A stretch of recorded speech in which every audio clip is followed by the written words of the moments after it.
May probable cause man ng impeachment, isinusulong pa rin ng ilang grupo ang pagkapangulo ni Vice President Sara Duterte.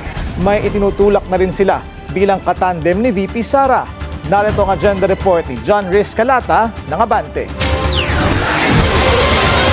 Lideratong may tapang, malasakit at tunay na hangaring maglingkod. Yan ang sigaw ng Sara Chavit 2028 nationwide movement. Kasabay ng impeachment proceedings sa Kamara, inilunsad ngayong araw ng ilang grupo ang pagsuporta sa tambalang Sara Duterte at Chavit Singson para sa 2028 elections sa Quezon City Memorial Circle.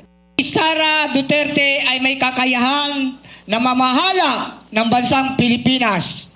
Dahil siya lamang ang nakikita namin na mayroong tunay na malasakit at pagmamahal sa ating bansang Pilipinas na ngayon ay lumalangoy na sa kumunoy ng kahirapan. Napili ng grupo si Singson bilang VP ni Duterte dahil mayroon anila itong isang salita at financial competency. Competency of financial, meron po siya niyan. Kaya hindi na po yan mangungurakot.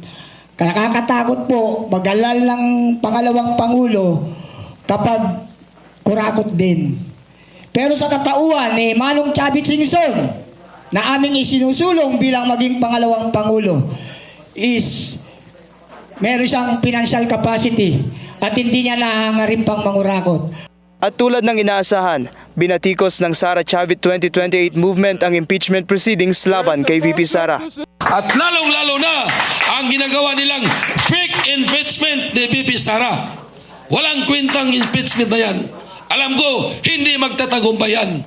Ang kasamaan, hindi magtatagumpay laban sa magandang asal po ng tao. Panawagan ng grupo sa mga Pilipino, sana'y maging matalino sa pagboto.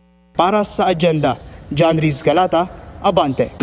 Manatiling nakatutok sa Bilyonaryo News Channel. Sumubaybay sa aming social media accounts at mag-subscribe sa aming YouTube channel para sa mga eksklusibong balita at storya.